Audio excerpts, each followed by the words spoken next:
I'm Hillary Mulick. I am a wedding photographer in the Carolinas, and this is my YouTube channel. Thanks for watching. Today I'm going to be talking about how to rock your wedding photography consultations. As I'm filming this video, I am heading into the holiday season, so Thanksgiving, Christmas, New Year's, and this is prime season for people getting engaged because they're getting together with family for these holidays, and if they're thinking about getting engaged, they're likely going to. And so that means that around the holiday season and in the couple months leading afterwards, this is going to be prime time for getting reached out to as a wedding vendor, because now that they're engaged, they're wanting to book some things for their weddings, and generally photography is one of the first things on that list. So I wanted to use this video to talk to you about wedding consults. In past videos, I've talked about how to structure your inquiry form, how to reply to these inquiries, and how I structure those emails so that I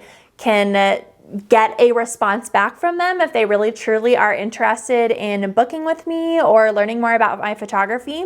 And in the instance that I have couples who want to further get to know me and they want to have a phone call consultation, this video, I'm going to be talking about how I structure those consultations so that in your next wedding photography consultation, you can feel really confident and rock every aspect of it because you are taking this time ahead of time to prep for those. So let's get started. So the purpose of these photography consultations of clients who are planning their weddings and they're thinking about booking you for their wedding photography and they want to do a either in-person or phone consult with you. I prefer phone consults, but the purpose of these consultations is to, one, make a connection with them so that they feel they have a personal connection with you and that you're not just some rando behind a business name.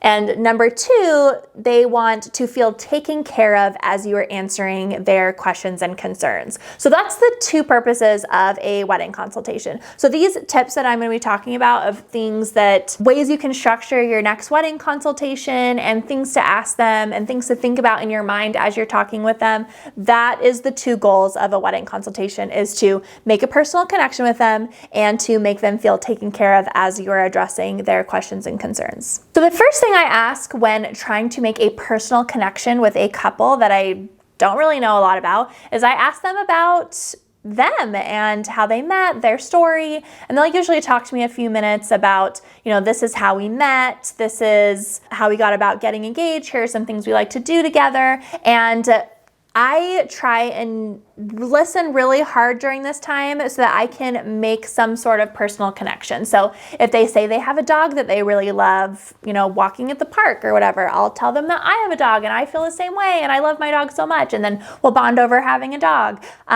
They'll talk about maybe they're really outdoorsy people, or maybe they love food, they love cooking together, maybe they love being out with friends and family. I will just try and think of ways that I can make a personal connection. And this is a genuine connection. I'm not making up things. If they were to say, I love going to breweries, I'm not going to say, oh, I do too, even though I don't go to breweries at all. So make sure you're making a genuine connection with them, but try and get them talking about them, things they love to do together, what they do in their daily lives, just anything that you can talk to them about that can help create that personal connection so they can feel a bond with you and feel, this sounds weird, but basically feel like a kindred spirit in you, that you guys have a similarity in something, and then they're going to be that much more excited about speaking with you further about their wedding photography and working with you, and then hopefully booking with you. The next question I like to ask in my wedding consultations to create that connection is I ask them why they chose their wedding venue.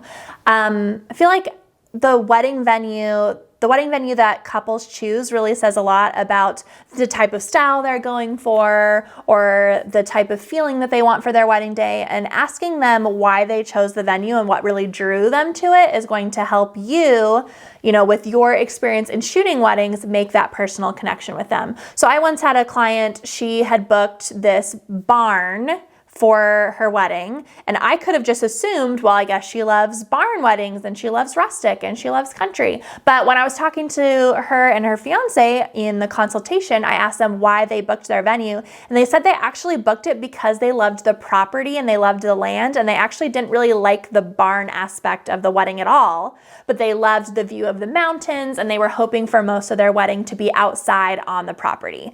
And I thought, great, this is a great way to be able to make a connection with them. And I can say, yes, I've shot weddings like that before. When we hop off the phone, I can send you a couple galleries that has that very same look of just like very outdoorsy with mountain views. And it can help make a personal connection with them. And it also helps me maybe later when I am shooting their wedding to know, okay, they booked this venue for these reasons, and I want to make sure I highlight that in their photography. The next thing I do in the wedding consultation is after we talk about why they chose their venue, I go through a tentative timeline and just talk to them about things that I do on the wedding day, just how the wedding day is structured for photography in general, and just what me and my second shooter are going to be doing for them throughout the day. And then after that, I ask them if they have any questions about the things that they've gone over, and I make sure to address all of their questions with, that is a really great question, and then I answer that question for them because I want them to feel validated.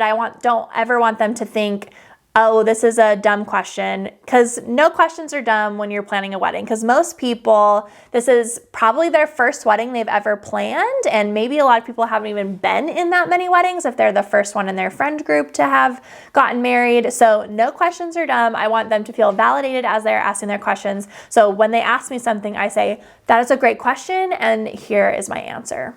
Next, what I do is I walk them through the booking process. So after we've gone through the whole timeline, I say, is there a package that you are leaning towards? And based on their responses and their inquiry form that I got from them, I probably already kind of know what package they're going to be leaning towards based on the things that they want in their package and the amount of coverage that they're wanting.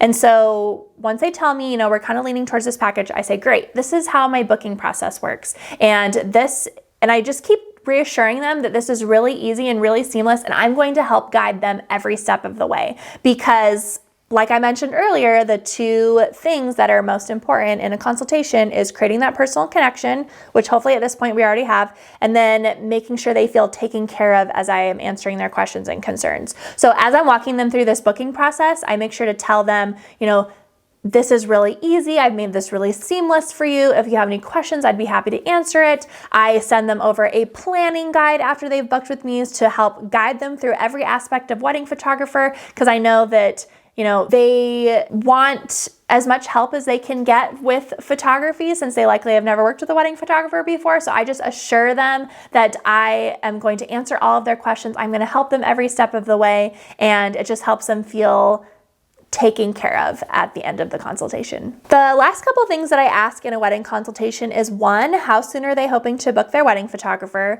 And this tells me how interested they are. So if they're just still shopping around and talking with a lot of different photographers, I'm gonna know that maybe they aren't very serious in booking their wedding right now. Maybe they say they're not really on a deadline. Or if they say, we're really hoping to book our photographer within this next week, and maybe we have a consultation with one other person, I know, okay, these people are really serious, and it's going to make me more likely to follow up with them and make sure that all of their questions and concerns have been answered, and if there's anything else I can do to help guide them in that decision to eventually book with my business.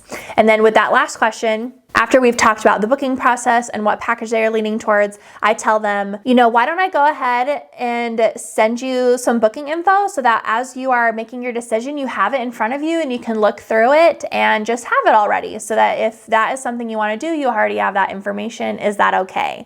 And more times than not, they'll be like, yeah, we'd love to look it over, because it's not a for sure commitment yet, but I am sending them a proposal of the wedding package so they can actually see how easy the booking process is. And when they are ready to move forward with me, they already have that information. And then I also put an expiration date on my proposals for 2 weeks so that they know that that is the deadline in which the decision needs to be made for photography. And I don't hold dates for people because it's first come, first serve. So the expiration date on the proposal is a great way to keep people accountable so that if they really are interested in booking with you, they will move forward quickly rather than slowly.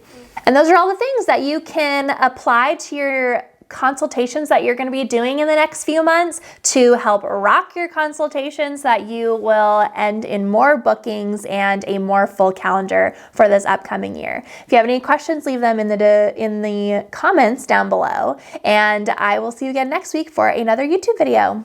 Bye guys.